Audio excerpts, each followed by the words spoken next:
Hello and welcome to Book Reading with Sammy. Today we are going to read Creepy Pair of Underwear by Aaron Reynolds. Pictures by Peter Brown.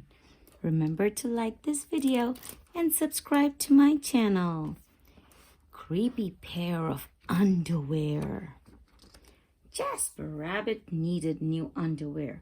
On Thursday, Mom took him to the underwear store and grabbed the last 3 packages of plain white.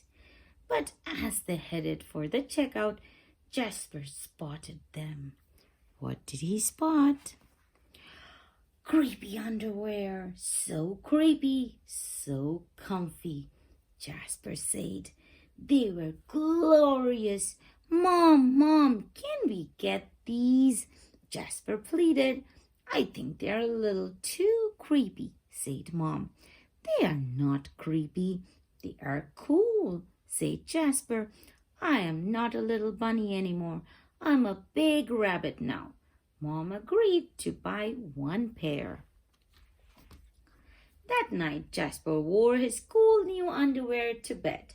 Do you want me to leave the hallway light on? Asked Dad. Dad, I'm not a little bunny anymore, said Jasper. I'm a big rabbit now. His dad shut the door, and that's when Jasper noticed. What did he see? The underwear glowed, a ghoulish greenish glow. Look at it. He closed his eyes. He pulled up the covers. He buried his face in his pillow, but it didn't help. He could still see that ghoulish greenish glow.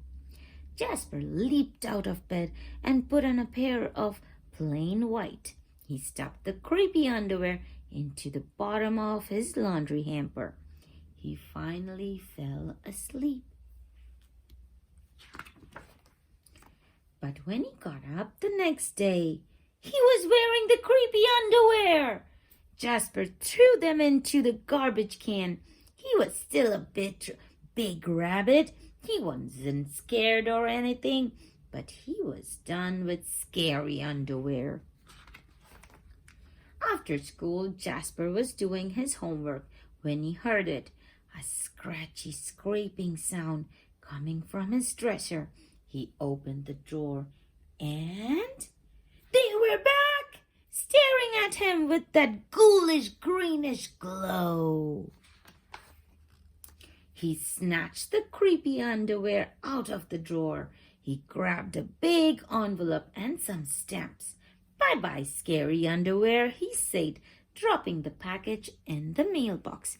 He sent them to China. When he opened the front door the next morning, they were there. And were those chopsticks? His creepy pair of underwear had somehow returned from China, and it had brought back souvenirs, those chopsticks.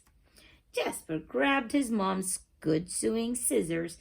She didn't like him using them, but this was an underwear emergency. This time the creepy underwear were gone for good.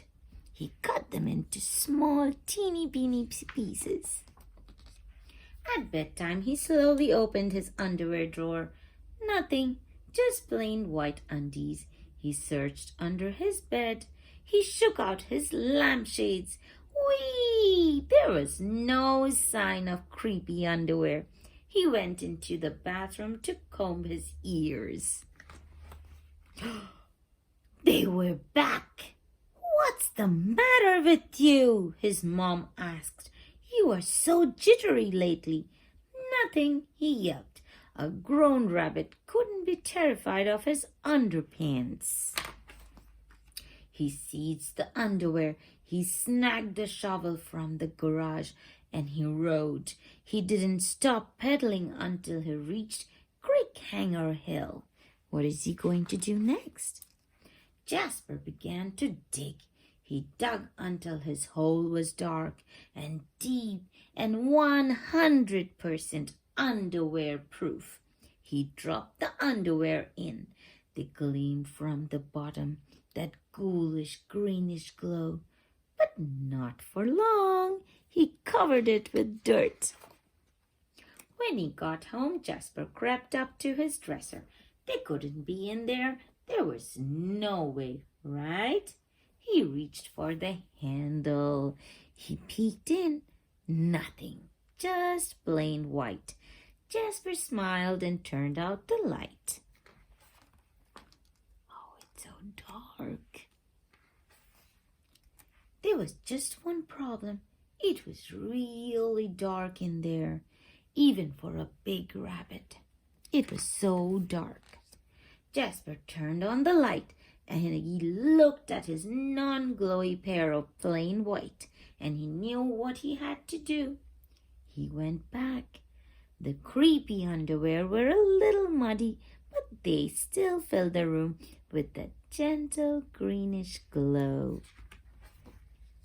The next day, Jasper gathered his allowance money and went to the underwear store all by himself, just like a big rabbit. That night, Jasper wasn't scared at all. As he lay down to sleep, he smiled, and so did his underwear, because they had finally found somebody who wasn't scared. Look at that! He made a underwear flag, and they are like night lights. That's so amazing. Jasper had a problem, and he used his mind and his brain, and he solved the problem. The end. See you next time.